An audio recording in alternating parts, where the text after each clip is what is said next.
성경이 두 권이 있잖아요. 구약과 신약 성경이 있는데 구약 성경의 핵심 사상이 뭐냐면 한번 따라 하실까요? 출애굽. 출애굽이라는 사건을 여러분이 이해하지 못하면 사실은 성경 전반적인 내용을 이해할 수가 없습니다.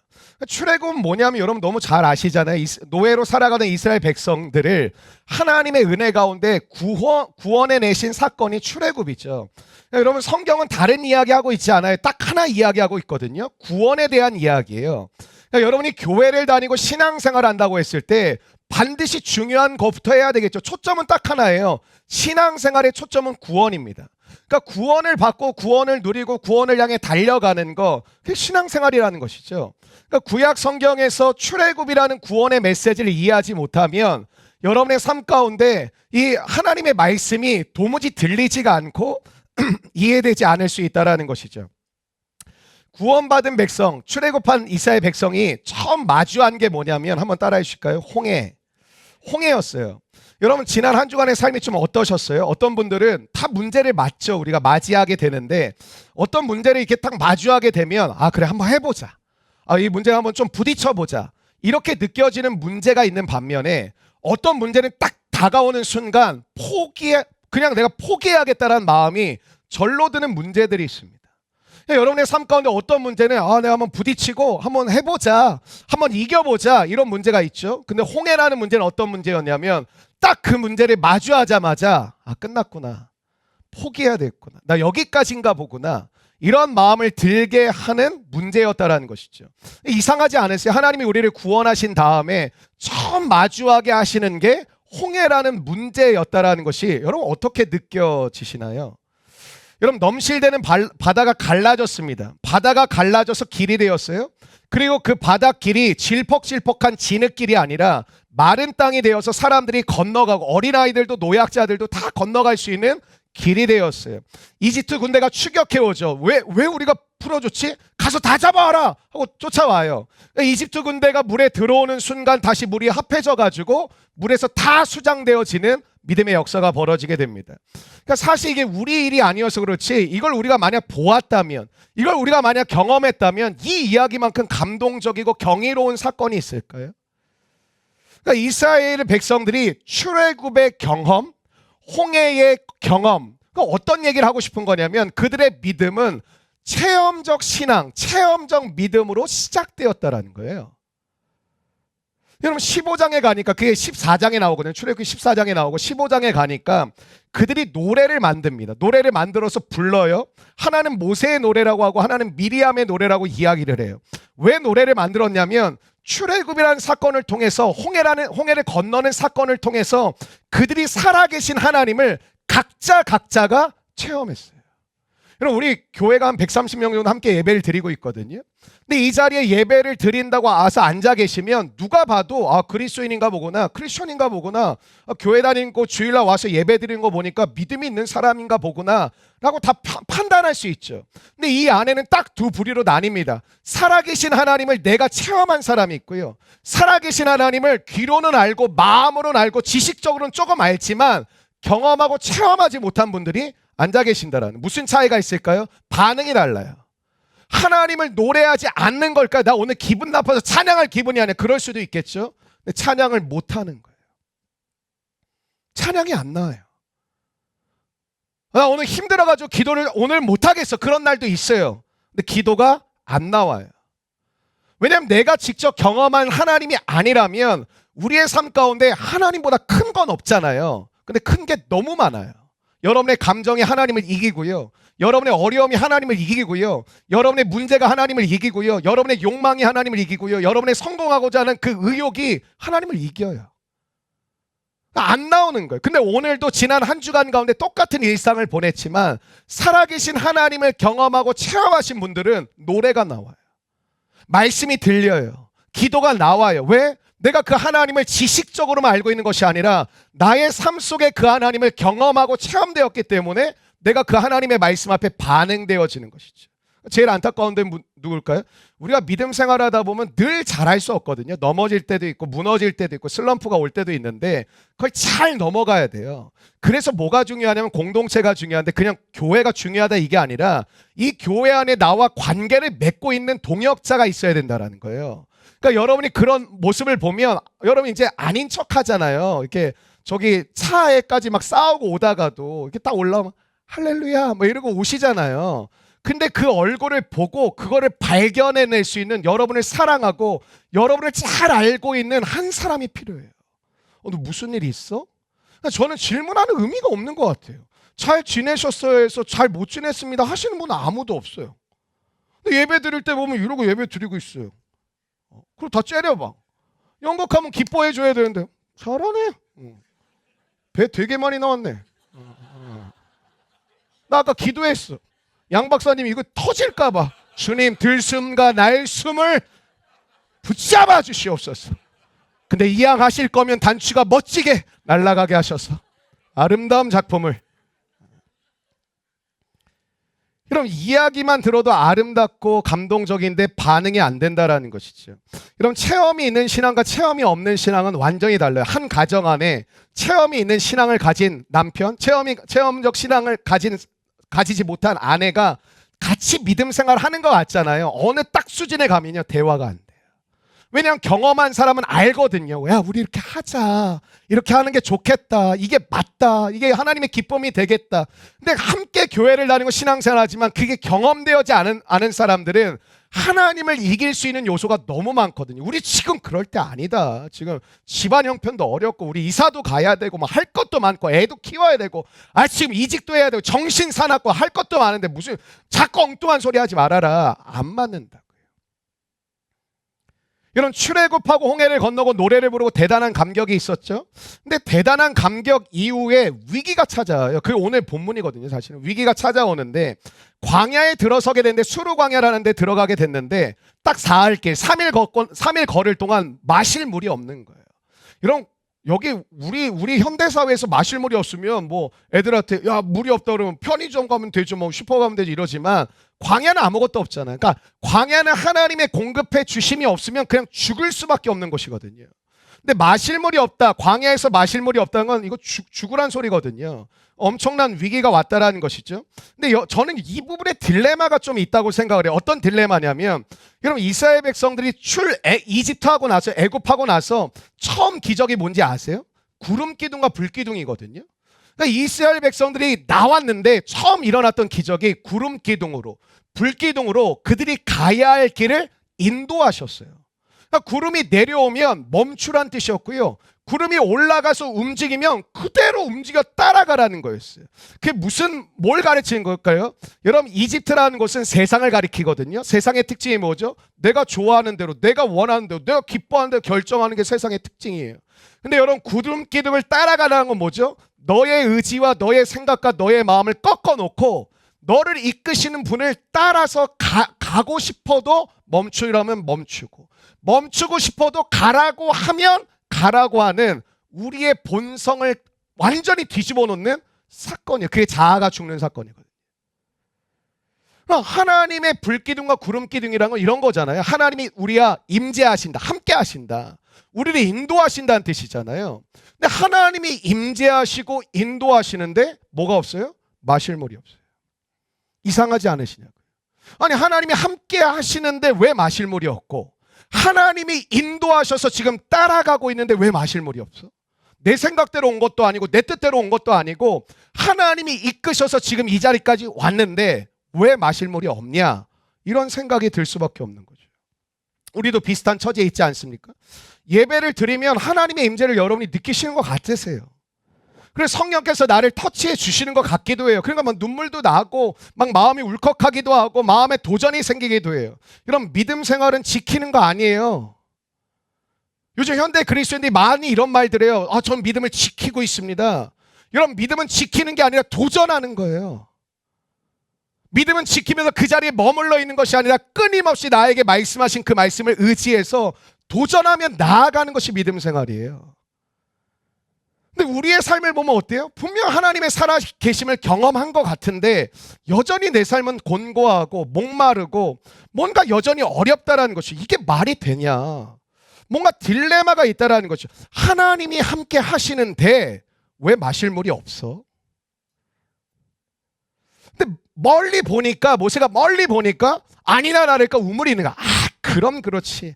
하나님이 우리에게 마실 물 주시지. 얼마나 좋으신 하나님인데 막 기뻐가지고 뛰어갔죠. 근데 그 물을 퍼먹었더니 어떤 거냐면 쓴물이었어요. 그럼 마라탕 좋아하시죠? 마라 써요, 달아요? 미안합니다. 네. 싫어해요는 무슨 소리예요? 네 취향을 묻지 않았습니다. 네.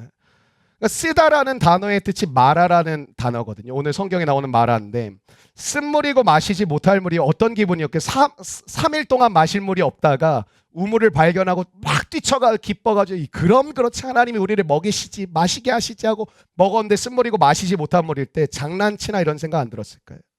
뭐 하는 거야? 그러니까 원망과 불평이 터져 나오게 된다라는 것이죠. 근데 하나님께서 한 나무를 지정하시고 그 나무의 나뭇가지를 꺾어서 저 물에 던지면 단물, 쓴물이 단물, 마실 수 있는 물, 깨끗한 물이 될 것이다라고 말씀해 주세요. 그리고 그 물을 마시게 되는데 그게 오늘 메시지인데 하나님께서 구름 기둥과 불 기둥으로 이스라엘 인도하셨어요. 가다가 어쩌다가 그들이 마음대로 가다가 쓴물을 만난 게 아니라는 거예요. 또 하나 그들이 불순종해가지고 하나님이 니네 정신 좀 차려라. 체리. 정신 좀 차려라 그래가지고 쓴물을 만나게 하신 것도 아니에요. 나도 어떻게 오늘 살릴까 궁금했는데 놀라워. 역시 넌 난 놈이야. 하나님이 그럼 어떤 뜻일까? 하나님이 지금 쓴물 마라로 가게 하신 거 하나님이 가게 하셨잖아요. 의도를 가지고 계획적으로 끌고 가셨다라는 거예요. 여러분 25절 그 뒷부분 하반절에 보면 이렇게 이야기해요. 거기서 여호와께서 그들을 위하여 법도와 율례를 정하시고 뭐라고 얘기하죠? 그들을 시험하셨어요. 하나님이 시험하기 위해서 일부러 그쪽으로 이끌고 가셨다라는 거예요. 여러분 시험한다는 건 테스트죠. 테스트의 특징이 있어요. 본질을 밝히 드러내는 게 테스트예요. 그러니까 우리가 이렇게 있으면 다 믿음 좋아 보이잖아요. 근데 다 고난이 오잖아요. 다 드러납니다. 내 믿음이 어떤지, 내 성격이 어떤지, 내가 무엇을 믿고 있었는지, 내가 무엇을 바라는지가 싹 드러나요. 그게 테스트예요. 여러분 우리 인생에 나타나는 모든 문제의 뿌리가 있잖아요. 그러니까 근원이 있잖아요. 우리 문제가 뭐 이런 문제 저런 문제 있지만 그 모든 문제를 일으키도록 만드는 뿌리와 같은 게 있거든요. 그 뿌리, 슬픔의 뿌리, 고통의 뿌리, 고난의 뿌리, 무너짐의 뿌리. 그 뿌리를 우리는 이렇게 해석할 때 너 때문이다. 네가 이렇게 해가지고 우리 집이 이렇게 어려워진 거 아니냐. 네가 이렇게 해가지고 공동체가 지금 위기를 당한 거 아니냐. 네가 이렇게 해가지고 성경학교가 어려워지지 않았냐. 그러니까 우리는 뭐 때문에 그렇다, 너 때문에 그렇다. 우리에게 어떤 문제의 뿌리를 어디서 찾냐면 나 말고 나 외부에서 문제의 뿌리를 찾으려고 한다는 거죠. 그러니까 모든 슬픔과 고통의 뿌리가 내가 아니라 내 외부의 어떤 것 때문에 우리는 그렇다. 이럴 때가 많지 않습니까? 근데 오늘 성경은 뭐라고 얘기하냐면 모든 슬픔과 고통과 문제의 뿌리는 너에게 있다라는 거예요. 너 자신에게 있다. 그러니까 내 안에 문제가 있다라는 것을 시험을 통해 가르쳐 주시는 거예요. 여러분 이스라엘 백성들이 3일 동안 물이 없으니까 원망과 불평이 막 쏟아져 나오죠. 생각해 보세요. 그 마음 가운데 없었던 원망과 불평일까요? 아니요. 그들 안에 있었던 게 나오는 거예요. 여러분 원망과 불평을 할 때 다 그렇죠. 뭐 돈이 있으면 내가 원망하나. 내가 취업이 잘 됐으면 내가 불평하나. 내가 뭐 이런 문제, 내가 건강하면 내가 뭐 짜증을 내겠나. 아니요. 여러분 안에 원래 그런 게 있었기 때문에 그런 상황이 딱 되면 그게 쏟아져 나오는 거예요. 여러분 문제는 환경이 아니고 너 자신이라고 오늘 말씀은 가르쳐주고 있어요. 여러분 결혼하기 전에 신랑 신부가 제일 먼저 준비해야 될 게 뭘까요? 스드메? 그 얼굴 평생 한 번밖에 못 봐요. 남자건 여자건. 여러분 결혼하기 전에 신랑 신부가 준비해야 될 게 가장 전 중요한 게 뭐라고 생각하냐면 내면의 쓴뿌리, 쓴물을 없애야 돼요. 그럼 우리가 보통 상처라고 그러기도 하고 트라우마라고 그러기도 하는데 어쨌든 우리 안에 쓴물이 있어요. 쓴물이 있어요. 그걸 해결 안 하면요. 가장 가까운 사람, 가장 사랑하는 사람에게 그게 가장 먼저 흘러갑니다. 생각해 보세요. 청년 사역을 되게 오래 했잖아요. 상처를 누구에게 제일 많이 받았는 거의 90%는 부모님이에요. 부모님 만나면 자기 상처를 준 적이 또 없대. 근데 그 부모님도 얘기하다 보면 자기의 부모에게 받은 상처가 쏟아져 나와. 그래서 이게 상처의 대물림, 트라우마의 대물림이라 해서 어떤 목회자가 가게에 흐르는 저주를 끊어. 그 자식을 끊어야 돼요. 여러분 그걸 해결 안 하면 가장 가까운 사람에게 흘러가고 가장 사랑한 사람이 흘러가거든요. 여러분 보통 형제들이 동태 눈깔이라고 생각하시면 되거든요. 자매들은. 너 어떤 여자가 좋아? 예쁜 여자. 예쁘면 돼. 이게 남자예요. 뭐 믿음 본다? 구랍니다. 우리 교회 믿음 여자 좋은 애들 얼마 많은데 아무도 안 건드려. 거의 국보처럼 안 건드려. 여러분 예수님의 십자가의 능력으로 변화되지 않은 사람들이 교제가 깊어지잖아요. 서로에게 악 영향을 미쳐요. 그리고 어느 순간에 같이 무너져요. 여러분 가정에 지금 돈 문제 무슨 다른 문제인 것 같죠. 서로에게 쓴물을 끊임없이 주고받는 거예요. 예수 그리스도의 십자가로 변화되지 않은 그 인격, 마음, 모습이 끊임없이 가장 사랑하고 가장 가까운 사람과 함께 무너져가는 거예요. 타이타닉이죠. 예수님께서 예수님도 좀 그러시지. 손을 안 씻고 식사를 하셨어. 뭐 여러분 손 안 씻고 밥 먹을 때 많잖아요. 예수님 손을 안 씻고 식사를 하시려고 하니까 바리새인이 막 지켜보고 있다가 잡았다 그래가지고 아니 더럽게 손도 안 씻고 밥 먹냐고. 우리 율법에 보면 항상 손을 정결하게 씻고 음식을 먹으라고 되어 있지 않냐고. 예수라고 하는 인간이 어떻게 손도 안 씻고 밥 먹냐고. 그때 예수님이 받아친 말씀이 마태복음 15장 18절부터 20절까지 말씀이거든요. 한번 자막을 통해 같이 읽어보실까요? 시작. 입에서 나오는 것들은 마음에서 나오나니 사람을 더럽게 하느니라. 마음에서 나오는 것은 악한 생각과 살인과 간음과 음란과 도둑질과 거짓 증언과 비방이니 이런 것들이 사람을 더럽게 하는 것이요 씻지 않은 손으로 먹는 것은 사람을 더럽게 하지 못하는. 엄마들이 막 요리하다가 이렇게 떨굴 수 있잖아요. 그 떨군 거 절대 자녀에게는 안 줍니다. 근데 아빠한테는 맛보라고 줍니다. 저희 먹어보라고. 아빠는 또 자기 위안 재고 되게 좋아해요. 맛있네 뭐 그러다. 맛있겠지 떨어진 건데.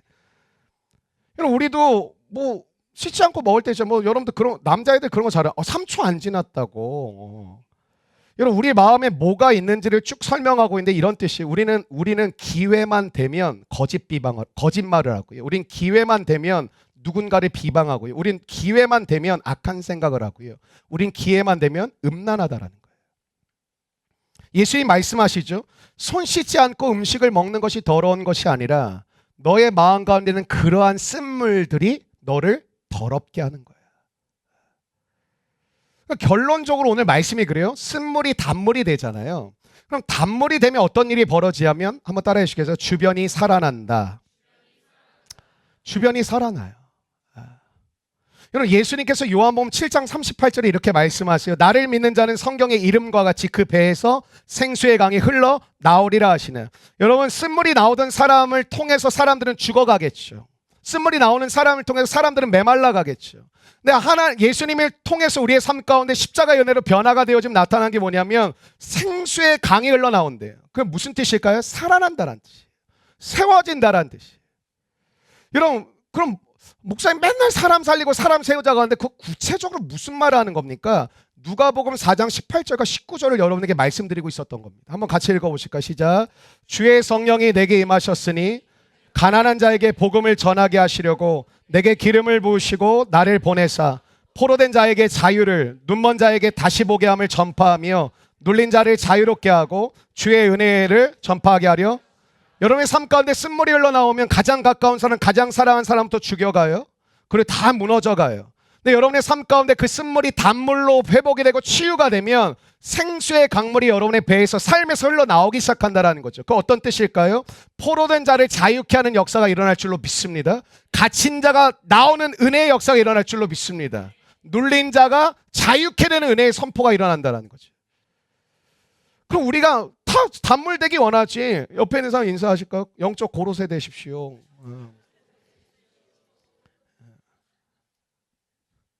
또 뭐 왜? 고로쇠 왜? 그럼 변화의 길이 뭔가? 우리 쓴물에서 단물로 바뀌는 변화의 방법이 뭐 성경에 나오죠. 저 나무에 나뭇가지를 던지면 달게 될 것이다. 근데 변화의 길이 뭐냐면 이런 거예요. 우리 삶에 가장 중요한 고백이 필요하다라는 거예요. 어떤 고백이냐? 따라하실까요? 나는 죄인입니다. 여러분 안에 쓴물이라는 것을 인정하고 고백되어진 게 되게 중요해요. 왜 싸우죠? 네가 잘못했잖아. 너 때문에 그렇잖아. 난 이렇게 했다고. 인정과 고백이 없으면 변화될 수가 없어요. 그럼 저는 알코올 중독자도 많이 만나봤거든요. 알코올 중독자가 치유되지 않는 가장 그 첫 번째 특징이 뭔지 아세요? 자기는 늘 적절하게 마신대. 자기 말고는 다 알아. 반주를 2병씩 드셔. 알코올 중독자가 회복되는 가장 큰 먼저 필요한 게 뭘까? 나는 알코올 중독자입니다. 고백하는 거예요. 정신병원 가보셨어요? 저 한 번 가봤거든요. 나 탐크루즈다 그러고 있더라고 막 병실에서. 나 전지현이라서 나 진짜 전지현이라고 쳐다봤지. 전지현이 할머니셔. 다 정상이 나 왜 여기 가뒀냐고. 이런 바리새인의 문제가 뭐예요? 자기는 문제가 없대요. 나는 의롭대요. 난 괜찮대요. 이런 신앙도 마찬가지예요. 누군가 여러분을 사랑해서 야 우리 함께 회복하자. 야 우리 함께 예배하자. 우리 같이 변화되어 가자. 난 괜찮아. 난 내가 알아서 잘 지켜가. 너가 어떻게 보는지 모르겠는데 나 나름대로 잘 지켜가고 있어. 회복할 수 없어요. 그래 말해줘서 고마워. 나 회복이 필요해. 변화가 필요해. 혼자서 어떻게 해야 될지 모르겠는데 뭐 어떻게 할까? 같이 뭐 할까? 그게 회복의 시작이라고요. 그럼 바리새인의 문제가 그런 거였어요. 근데 예수님 뭐라고 말씀하시냐면 마가복음 2장 17절 한번 자막을 통해 읽어보실까요? 시작. 예수께서 들으시고 건강한 자에게는 의사가 쓸데없고 병든 자에게라야 나는 의인을 부르러 온 것이 아니요. 그럼 복음의 시작은 뭘까요? 나는 병든 자입니다. 나는 죄인입니다. 그 인정과 고백에서부터 우리 삶의 진정한 복음의 역사가 일어나게 되실 줄로 믿습니다. 여러분 중요한 것이 뭐냐면 사람은 내 안의 문제를 절대 못 찾는다는 거예요. 생각해 보세요. 문제를 알면 그렇게 사시겠습니까? 2가지 문제가 있어요. 첫 번째는 내 안의 문제를 찾질 못해요. 찾아도 해결할 능력이 없어요. 여러분 가정에 불만을 가진 분들 보세요. 안 바뀌어요. 왜? 그걸 바꿀 힘이 없어요. 뭐가 문제고 문제가 문제인지 얘기는 다 해요. 다 쏟아는 놓아요. 근데 문제는 뭐예요? 그걸 내가 감당할 힘이 없어요. 여러분 우리 인생이 왜 어려운지 아세요? 첫 번째는 내 안에 있는 문제를 내가 찾을 수가 없어요. 이런 경제학자, 정치가, 뭐 문학자, 여러 어떤 철학자가 와도 우리 안에 있는 문제를 발견할 수가 없다니까요. 그러니까 내 안에 뭐가 문제인지를 발견할 수가 없는데 어떻게 해결할 수 있겠습니까? 발견한다 했들 해결할 수 있는 능력이 없다니까요. 여러분 우리는 기껏해야 원인을 뭐라 그러죠? 사람 때문이라 그러고 환경 때문이라고 이야기하죠. 그래서 세상은 잘 보면 직장에 어떤 문제가 딱 터지잖아요. 그 윗사람들이 하는 게 뭔지 하면 희생양을 찾아요. 자기가 잘못했다. 내가 실수를 했다. 여러분 미안합니다. 제가 이거 잘못했네요. 그리고 그 위에도 제가 실수했습니다. 이래야 되는데 희생양을 잡는다니까요. 교회도 그래요. 좀 착하고 말 못하는 사람 뭐 제가 그래서 그랬던 것 같아. 여러분 요즘 청년들에게 계속 울려 퍼지는 메시지가 이런 것 같아요. 요즘에 이런 류의 책들이 베스트셀러더라고요. 하마터면 열심히 일할 뻔했다. 열심히 일해서 뭐 하냐. 여러분에게 먹힌다라는 거죠. 이런 메시지들이. 여러분 이런 메시지가 먹히는 이유가 뭘까? 내 인생에 방향이 없어요. 내가 달려가는 표대가 없어요. 기껏해야 얼마 벌고 싶다. 어느 자리 가고 싶다. 아주 수준 낮은 거지. 내 인생에 방향도 없고 표대도 없고 목적도 없어요. 하마터면 열심히 일할 뻔한 거죠. 그러니까 내가 누구인지 난 뭘 하며 살아야 하는지. 그러니까 우리가 이런 질문 되게 많이 해요. 엄마 아빠부터 온갖 친척부터 교회 와도 다 물어보잖아요. 공부 좀 잘해? 일 좀 잘해? 이걸 질문해야 될 게 아니라 우리에게 진짜 필요한 질문은 행복해? 너 진짜 행복해? 이걸 물어봐 줘야 되거든요. 그럼 내가 누구인지 난 뭘 하며 살아야 하는지를 찾질 못하니까 우리가 맨날 찾는 게 있어요. 쉬운 거, 편한 거. 그것만 계속 찾고 있어요. 어떻게 하면 더 쉽게? 편한 거. 나 쉬운 거 하고 싶어. 어려운 거 하기 싫어. 이런 그리스도인에게 중요한 것이 있다는 거 오늘 이 마라 쓴물의 메시지를 통해서 쓴물이 나라는 거예요. 내 안에서 나오는 쓴물 때문에 내 안에 문제가 있기 때문에 이 모든 어그러진 일들이 벌어지는데 그럼 그리스도인에게 그 쓴물을 가지고 있는 우리가 그냥 이런 뭐 메시지 이렇게 하고 끝낼 수도 있죠. 뭐 예수님의 십자가로 변화됩시다. 그건 너무 추상적인 것 같고, 그럼 예수님의 십자가로 변화된다라는 거 오늘 말씀은 뭐라고 이야기를 하고 어떻게 우리는 변화가 되어서 단물이 될 수가 있는가? 그거 우리가 알아봐야 되지 않겠습니까? 첫 번째 중요한 메시지가 있어요. 한번 따라해 주실까요? 방향성. 여러분 사람들이 왜 헤매는지 아십니까? 길을 찾지 못했기 때문이에요. 이런 거 예수께서 말씀하셨어요. 내가 곧 길이요 진리요 생명이니. 여러분 왜 예수님을 알아야 되는지 아십니까? 인생은 길이 없어요. 여기가 길 같고 저기가 길 같은데 그 진짜 길이 아니거든요. 걸어보면. 인생의 길을 잃었을 때 어디로 가야 될지 몰라요. 그럼 우리에게 필요한 건 뭐냐면 딱 하나예요. 길 대신 그분을 만나셔야 돼요. 두 번째 한번 따라할까? 진리. 여러분 진리란 무엇이죠? 변하지 않는 거거든요. 변하지 않는 거. 여러분 진리는 유통기한이 없어요. 시대와 유행을 따르지 않아요. 진리는 바뀌지 않고 변하지 않고 영원한 것이 진리예요. 여러분 우리 삶의 위기가 뭐죠? 그게 진리인 줄 알았는데 그게 진리가 아니라는 걸 깨달았을 때 우리는 위기를 겪는 것이죠. 여러분 다 똑같지 않습니까? 초등학교부터 12년 동안 좋은 대학만 들어가면 그게 진리인 줄 알았는데, 좋은 직장만 들어가면 끝나는 줄 알았는데, 그게 진리인 줄 알았는데 그게 아닐 때 우리가 헤매거든요. 여러분 우리에게 다른 방법은 없어요. 내가 곧 길이요 진리요 생명이라고 말씀하신 예수님께 나와 오는 것밖에 없는 줄로 믿습니다. 세 번째 한번 따라하실까요? 생명. 여러분 사람이 살아가는데 우리의 생명이라는 것은 아시겠지만 영원하지 않습니다. 제한적이라는 것이죠. 그래서 하나님도 당신의 백성을 이끄시고 인도하시고 붙드시고 역사하실 때 뭘 갖고 역사하시냐면 하나님도 전략이 있습니다. 한번 따라하실까요? 하나님의 전략. 아니 하나님의 전략이라는 게 왜 필요할까? 우리의 인생이 무한한 게 아니기 때문에 하나의 한 가지 힘을 쏟아야 되거든요. 그럼 우리 인생에 왜 꽃이 안 피고 열매가 안 맺는지 아세요? 이거 했다 저거 했다 저거 했다 이거 했다가. 우리 인생은 제한적이에요. 영원하지 않죠. 아시죠? 40대 딱 들어서는 순간부터 꺾여지는 거. 40살까지 쭉 그래도 올라갔다가 40대 초반이든 중반이든 사람마다 조금 다르지만 그 꺾이는 순간부터는 다시 어때요? 어린 아이처럼 돌아가는 게 인생이에요. 힘도 없어지고 건망증도 생기고 기억력도 떨어지고 집중력도 떨어지고 눈도 쇠해지고.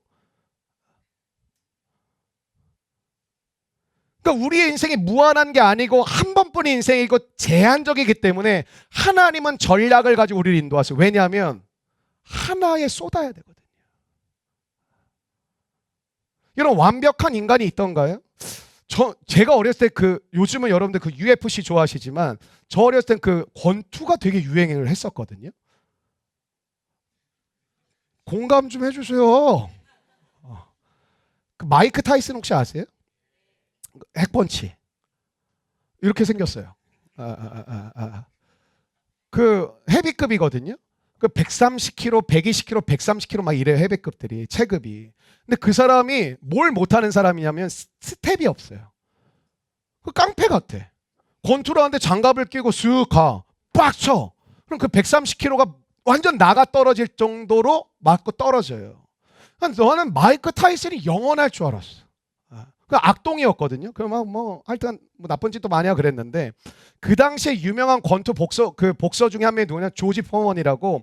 이분이 그 당시 기독교인 중에 아주 유명한 복서 딱 두 명 있거든요. 그 첫 번째가 조지 포먼인데 좀 어감이 좀 그런데 때리는 전도사라는 별명을 가졌었어요.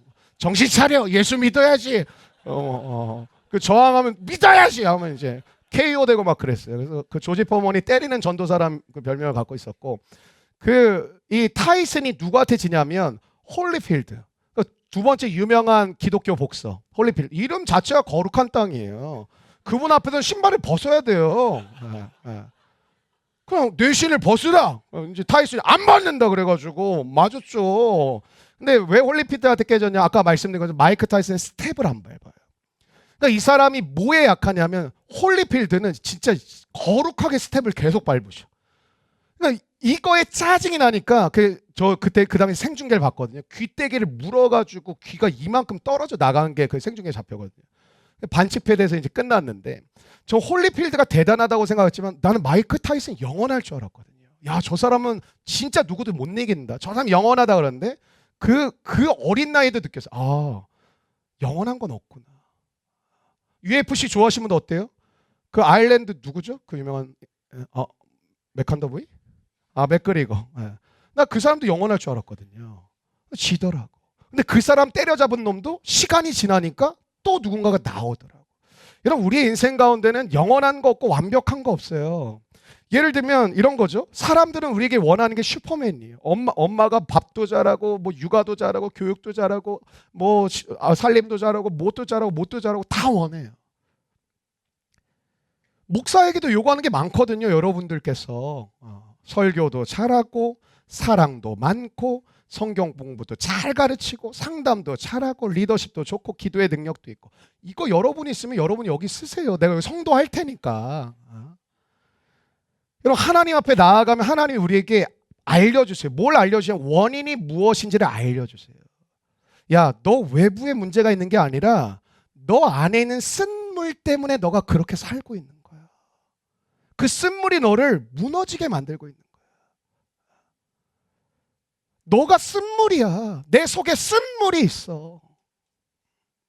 하나님의 해결책도 주셔. 나뭇가지, 내가 지정하는 저 나무의 나뭇가지를 집어 던져라.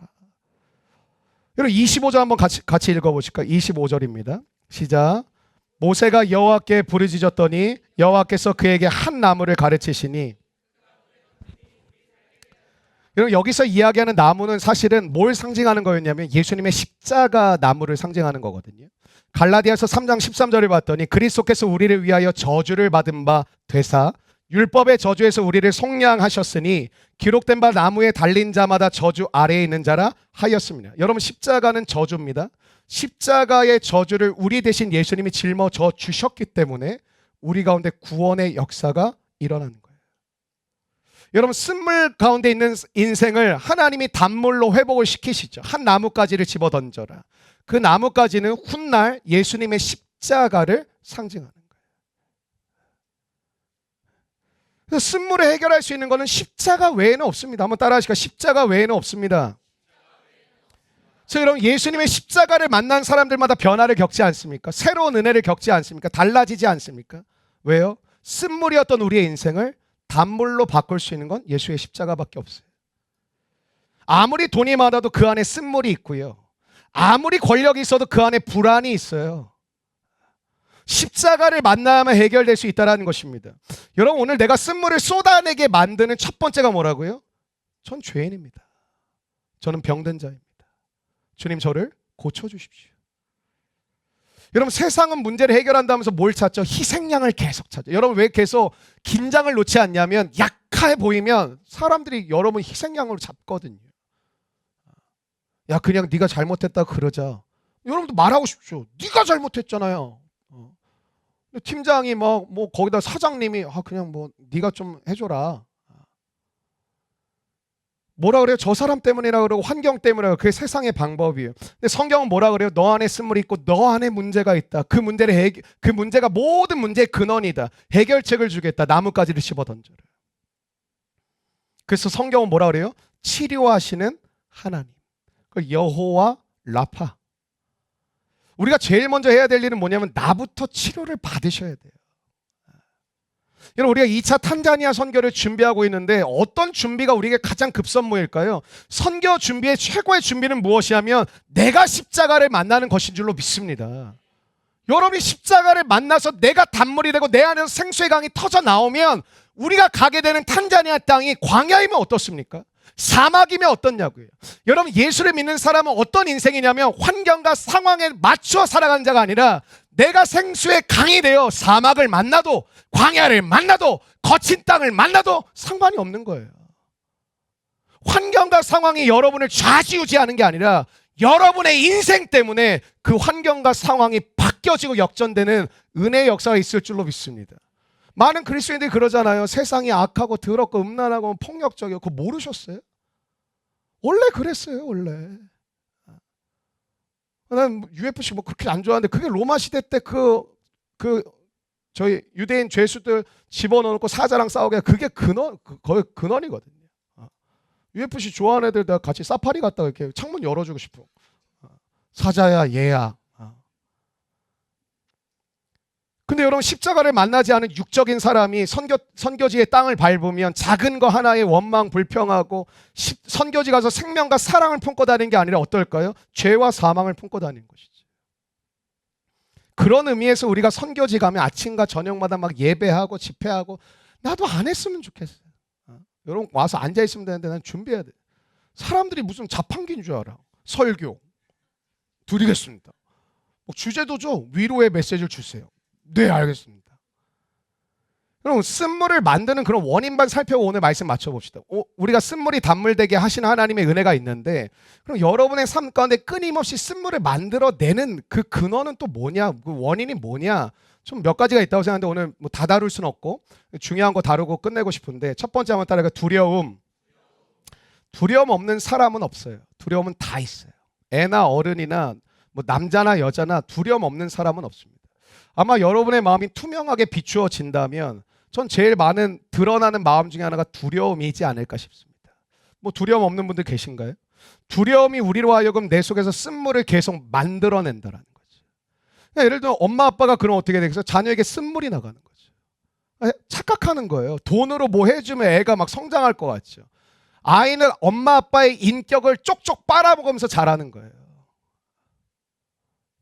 그 두려움에 십자가를 세워야 단물이 될 수 있는데 여러분 우리는 항상 두려워요. 두려움의 열매가 뭐냐면 원망과 불평이에요.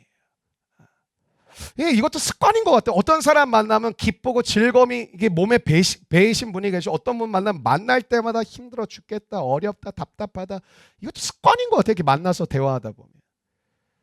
지금도 원망 많이 하시고 불평 많이 하는 사람을 보면 어떤 거냐면 여러분 그 원망과 불평에 너무 속상해하지 마시고 그 사람 두려운 거예요. 얼마나 두렵길래 저럴까 그냥 이렇게 넘어가 주실 수도 그런 것도 좀 필요한 것 같아요.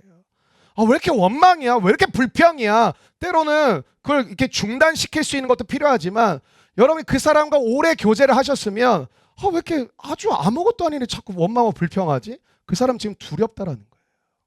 도와달라는 거예요. 이런 두려움은 항상 쓴물을 만들어냅니다.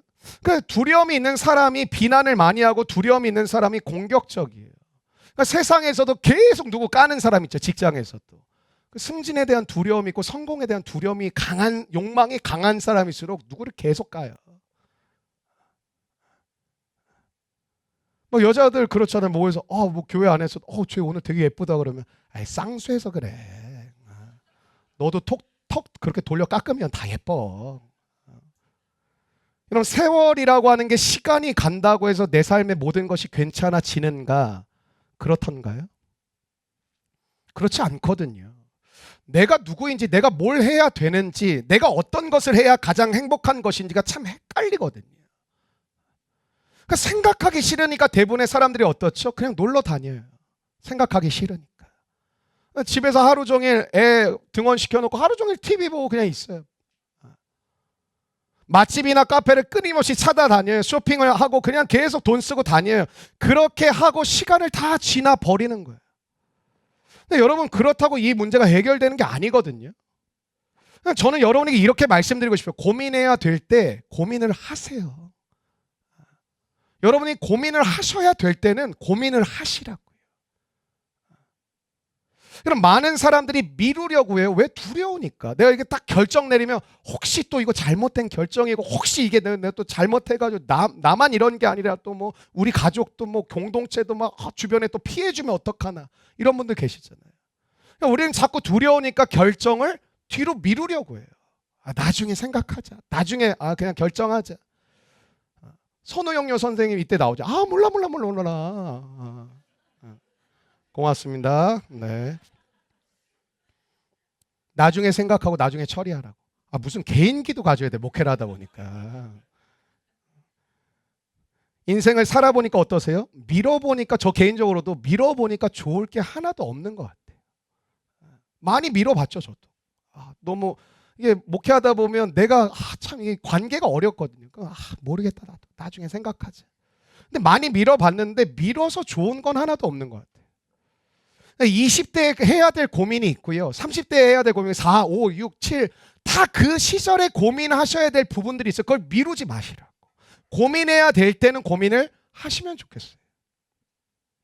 그 고민들을 몰라 하지 말고 한번 부딪히다 보면 어떻죠?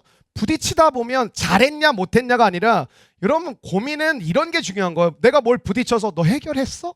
너 그거 어떻게 됐어? 이걸 물어보는 건 무식한 거고 그거를 부딪히다 보면 몰랐던 걸 깨닫는 거예요. 그리고 알아가는 거예요. 그게 고민하는 가장 중요한 이유거든요. 해결됐냐 안 됐냐는 나중으로 미루셔도 돼요. 근데 여러분이 그거를 부딪혀가고 미루지 않고 이렇게 막 하다 보면 알아가게 되는 부분도 생기고 눈도 열리고 알게 되는 게 생기거든요.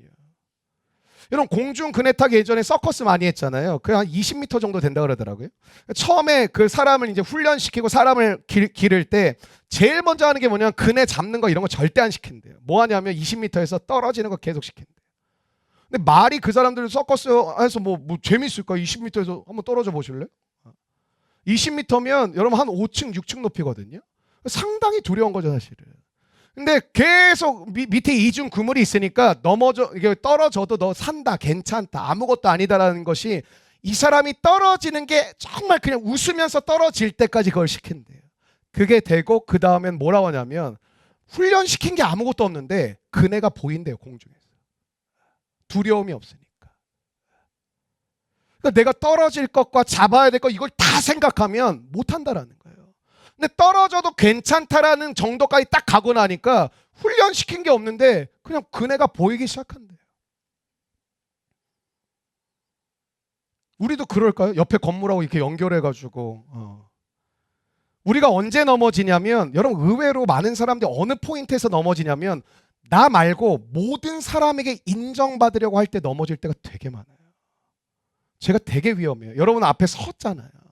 그러니까 여기 있는 남녀노소 모두에게 사랑을 받고 인정을 받으려는 마음이 너무 강하잖아요. 무너져요.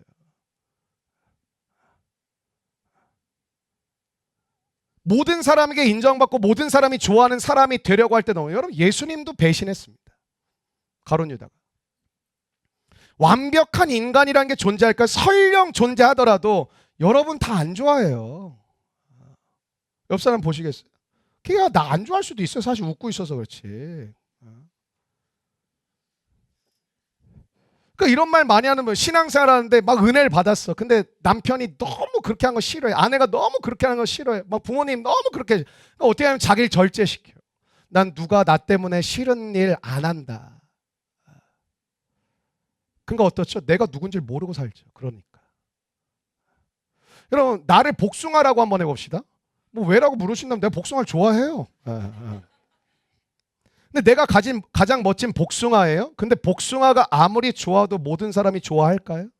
복숭아 싫어하시는 분? 없어서 못 먹습니까? 뭐 사 드세요, 그거 뭐. 네. 복숭아 그 털 알레르기 있는 사람 못 먹잖아요. 네. 있어요 그런 사람이. 네. 근데 그 사람이 바나나를 좋아해. 근데 내가 그 사람 좋아. 그러니까 내가 복숭아인데 바나나가 되려고 해. 내가 복숭아인데 사과가 되려고 되게 많은 시간을 난 복숭아라는 정체성을 가지고 나를 더 성장시키고 강하게 만들고 나아가지 않고 나는 복숭아인데 바나나 되려고 엄청 노력을 해. 나는 복숭아인데 내가 사과가 되려고 엄청 애를 많이 써. 나는 복숭아인데 내가 막 수박이 되려고 엄청 애를 써. 어떻죠 나중에? 내가 누군지 모르는 거예요. 그냥 여러분이 복숭아면 멋진 복숭아로 살면 돼요. 어느 순간 여러분을 좋아하는 사람을 만나게 된다니까요. 여러분 하나님이 지으신 그대로 사십시오. 쓴물을 내는 것 중에 하나가 첫 번째는 두려움이라면 두 번째 한번 따라가 비교의식. 이스라엘 백성들이 이집트에서 나왔잖아요. 나오고 났는데 광야였다고요? 광야 아무것도 없는 것이니까 힘들었겠지 물론. 근데 뭐랑 비교하냐면 이집트에서 먹었던 거랑 계속 비교를 하는 거예요. 민수기 11장 15절이거든요. 한번 같이 읽어보실까요? 시작. 우리가 애굽에 있었을 때에는 값없이 생선과 오이와 참외와 부추와 파와 마늘들을 먹을 것이. 그럼 너무 힘든 사람이 무슨 얘기하면 그냥 반은 거짓말이라고 생각하시면 돼요. 여러분 값없이 생선을 누가 줘요? 노예인데. 오이? 참외? 웃기고 앉았네. 먹은 적 없어요. 다 이거를 값없이. 근데 비교하다 보니까 MSG를 터는 거예요. 아, 우리가 이집트에서는 이것도 먹고 저것도 먹고 되게 좋았는데, 아, 뭐 하나님 따라 나왔더니 뭐 먹을 거 하나도 없고 뭐 너무 힘들다고. 에베소서 3장에 봤더니 사도 바울이 이렇게 고백해요. 우리는 그의 만드신 바라. 한번 따라 하실까요? 우리는 그의 만드신 바라. 여기서 말하는 만드신 것이다라는 것을 영어 성경에 봤더니 마스터피스, 걸작품이라는 거예요. 여러분 하나 물어볼게요. 여러분 스스로가 하나님의 걸작품이라는 사실에 동의가 되세요? 이게 안 되면 쉽지 않아요. 누가 나를 생각하는 거 말고 여러분 스스로가 하나님이 말씀하신 난 그분의 걸작품이라는 게 동의가 되시냐고. 그럼 TV를 켤 때마다 우리는 좀 부담스러운 마음이 들지 않습니까? TV만 켜면 너무 날씬하고 예쁘고 춤 잘 추고, 내가 볼 때 박보검 이런 애들은 좀 문제가 많아. 너무 자매들의 이 영적 눈을 흐려놨어. 여러분 주변에서 듣는 이야기가 뭐예요? 똑똑한 애들 이야기 듣지 멍청한 애들 이야기 들어요? 여러분 엄마가 한 번이라도 야 옆집 애가 꼴찌했단다. 너가 참 고맙다. 이런 말 들어본 적 있어요? 옆집 애는 학원을 안 다녀도 1등을 하고 오는데 이놈의 새끼는 밥은 더럽게 처먹고. 여러분 우리의 눈이 어떠냐면요, 다 높은 것만 바라보고 있어요. 다 높은 것만 보고 있다니까요. 우리는 높은 것만 바라보다 보니까 내가 아무것도 아닌 것처럼 느껴질 때가 너무 많아요. 사도 바울이 뭐라고 하는 거예요? 우리는 하나님이 만드신 걸작품이다. 우리 하나님이 만드신 것이다. 하나님의 놀라운 뜻이 있다. 내가 열심히 하고 내가 최선을 다하고 내가 높아지고 내가 성공하는 것이 어쩌면 일반적인 모든 사람들의 삶의 목표 아닙니까? 더 높이 올라가고 더 크게 성공하고 그게 어쩌면 인생의 목적이고 모든 사람들이 다 바라보고 있는 거 아니냐고요. 어때요? 좀 더 성적이 좀 올라가면 좋지 않을까요? 좀 더 좋은 직장 갖고 싶으시죠? 좀 더 이뻐지고 싶죠? 만족하세요? 대답을 하는 자에게 이뻐지는 축복이 있었으면 좋겠습니다. 저도 뭐 이제 어느덧 40대 중반이 됐는데 남자로서 좀 더 멋져지고 싶은 마음은 조금 더 변함이 없어요. 어쩔 수 없는 거예요. 더 높아지고 더 성공하고 더 유명해지는 삶을 살기 원하는 것이 모든 사람들의 모습이에요. 그러다 보니까 뭘 잊어버릴까? 하나님이 만드신 나. 그걸 잊어버리고 사는 거예요. 더 높아지고 더 크게 성공하고 더 나아가고 더 내가 원하는 거 얻길 원하고 그걸 계속 바라보며 살아보니까 가장 중요한 걸 잊어버리고 사는 거죠. 하나님이 지으신 나. 여러분 세상이 그런 거거든요. 좋은 옷을 입고 멋진 차를 타고 다니면 그게 자기인 것처럼 착각하는 세상이에요. 그런 세상 속에 하나님이 원래 만드신 나를 발견하지 못하면 우리가 그 파도에서 거슬러 오기가 쉽지 않아요. 그러니까 어떻죠? 여러분과 제가 가면을 겁나 잘 쓰는 거죠. 척하는 게 도사인 거죠. 사도 바울이 뭘 본 거야? 내 목표가 아니라 하나님의 뜻이라는 게 처음 보였던 거예요. 내가 바라던 어떤 지점이 아니라 나를 지으신, 원래 나를 만드신 하나님의 마스터피스, 하나님의 걸작품인 나라는 사실을 깨닫고 나고 하나님의 뜻이 보여지기 시작하니까 그의 인생이 달라지는 거예요. 두 가지 특징이 있죠. 버려야 될 것을 과감히 버리고 붙잡아야 될 것을 과감히 붙잡죠. 그게 변화의 시작이었어요. 왜? 분별이 되니까.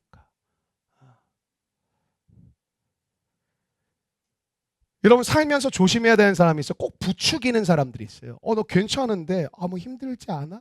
어렵지 않아? 뭐 간사님 마음에 안 들지 않아? 목사님 너무 좋지 않아? 그렇게 부추기는 거 아무도 없어. 여러분 10명의 정탐꾼이 뭐예요? 부추기는 사람들이죠. 야 우리 망했어. 우리 메뚜기야. 우리 거의 죽었다고 그냥 생각해. 부추겨요. 심지어 모세의 누나 미리암도 부추겨요. 부추겼다가 문둥병에 걸려. 그 고라자손도 부추기다 땅 갈라져서 다 죽고. 여러분 늘 요즘 여러분이 입 밖에 자주 하는 말을 제가 이런 걸 많이 듣는 것 같아요. 아 힘들다. 아 어렵다. 아 피곤하다.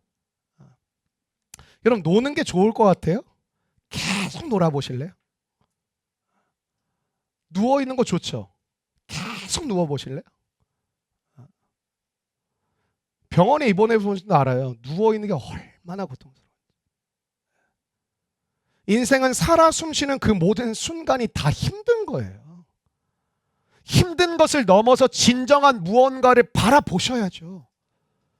힘든 걸 넘어서 진짜 하나님의 뜻을 바라보셔야죠.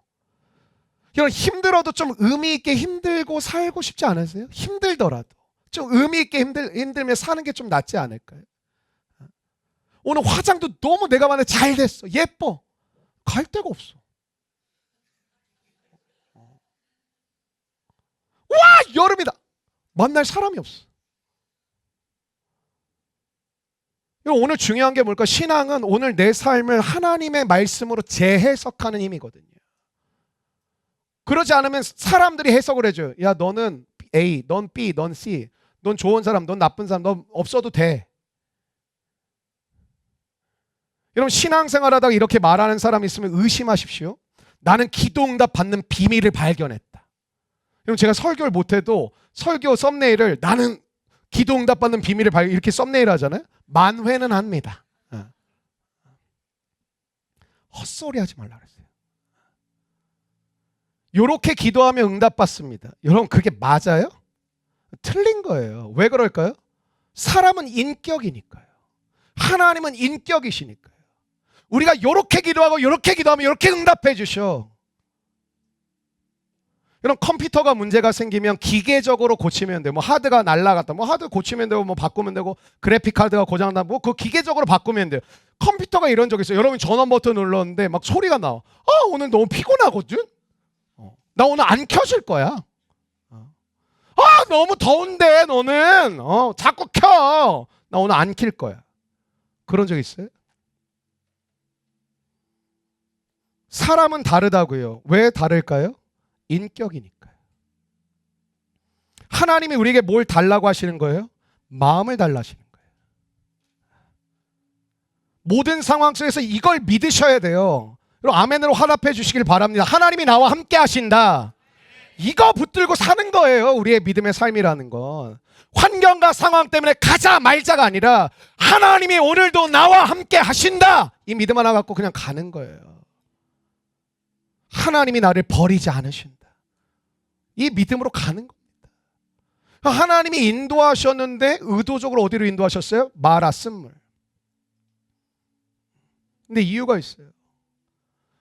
원망과 불평이 쏟아지는 그대에게 깨닫게 하시고 시험하시는 거예요. 그거 왜 그럴까? 물이 없으니까 그렇죠. 아니, 네가 쓴 물이야. 내 안에 문제가 있어. 난 그걸 해결하고 너를 가나안 땅에 집어넣을 거지. 그거 해결 안 하고 가만두지 않을 거야. 왠지 알아? 그게 너의 가장 가깝고 사랑한 사람 다 죽일 거야. 같이 무너질 거야. 여러분 교회뿐만이 아니라 은혜가 없으면 못 사는 이유가 뭔지 아세요? 우리는 내 노력과 내 최선으로는 누구 하나 끝까지 사랑할 수 있는 사람이 한 명도 없어요. 소망이 없다는 뜻이에요. 여러분 두려움에서 우리의 삶이 쓴물이 자꾸 나오고요. 비교의식에서 우리의 인생에 쓴물이 자꾸 나오거든요. 그리고 또 부추겨 여러분 옆에서. 여러분 가만히 있는데 걔도 부추겨. 아마 200만 명 중에 몇 명은 넌 괜찮아 나 하나님 바라볼래 그러는데 대다수의 사람들이 막 원망하고 불평하니까 없었던 원망도 생기는 거거든요. 그런가? 그래서 그런가?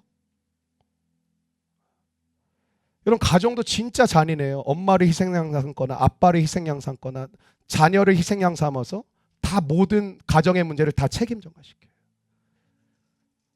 왜? 그래야 내가 그렇지 않은 사람이니까. 난 문제가 없고 난 잘못한 게 없으니까. 여러분 그렇게 문제를 풀어가는 세상이다 보니 뭐예요? 아무도 안 믿어. 교회 다니는 사람들도 나 아무도 안 믿어. 아무도 안 믿어. 절대 안 믿어. 그게 멋진 것 같아요? 두려움에 쩔어 있는 거예요. 더 이상 상처받고 싶지 않고, 더 이상 무너지고 싶지 않고. 왜? 감당할 힘이 없어. 간신히 다시 다 회복이 됐어. 나 진짜 간신히 다시 회복됐어. 나 다시는 사람 안 믿어. 나 믿나 봐라. 여러분, 우리는 내 안에 있는 문제를 못 찾는다니까요. 내가 예수의 십자가를 만날 때 내 안에 문제를 발견케 되고, 내가 알려줬다, 너 열심히 해봐라, 그것도 아니고, 해결책도 주세요. 나뭇가지를 집어 던져라. 여러분, 우리 인생을 다 솔직하게 나눠보면 다 문제 때문에 지금 다 괴로워하고 답답하고 어렵고 막 서로 쏴대고 독을 품고 사는 거거든요. 근데 여러분, 그 문제 어떻게 해결하시려고 그러세요? 문제가 뭔지도 모른다니까, 우리는. 그리고 문제를 발견해도 예를 들면 돈 문제. 근데 돈 문제 어떻게 해결하실 거예요? 없는데, 나 지금. 그 문제가 발견됐어. 내가 찾았어. 뭐 어떻게 해결할 건데? 관계의 문제라는 게 찾았어. 근데 나 저 사람 품을 수 있는 용서의 마음이 안 생겨. 어떻게 해결하실 건데? 여러분, 문제를 100번 양보해서 찾는다 해도 우리는 그 문제를 풀어낼 힘이 없다니까요. 그러니까 주님이 그런 거예요. 문제도 알려주시고 문제에 대한 해결책도 알려주시는 거예요. 여러분, 더 이상 우리가 그리스도인이 되었는데 두려움 가운데 살지 않기를 원합니다. 우리가 비교의식 가운데 살지 않기를 원합니다. 부추기는 사람에 의해서 움직이는 것이 아니라 나의 모든 것 대신 하나님을 위해 움직일 수 있는 믿음의 사람 되시기를 주님의 이름으로 축원합니다.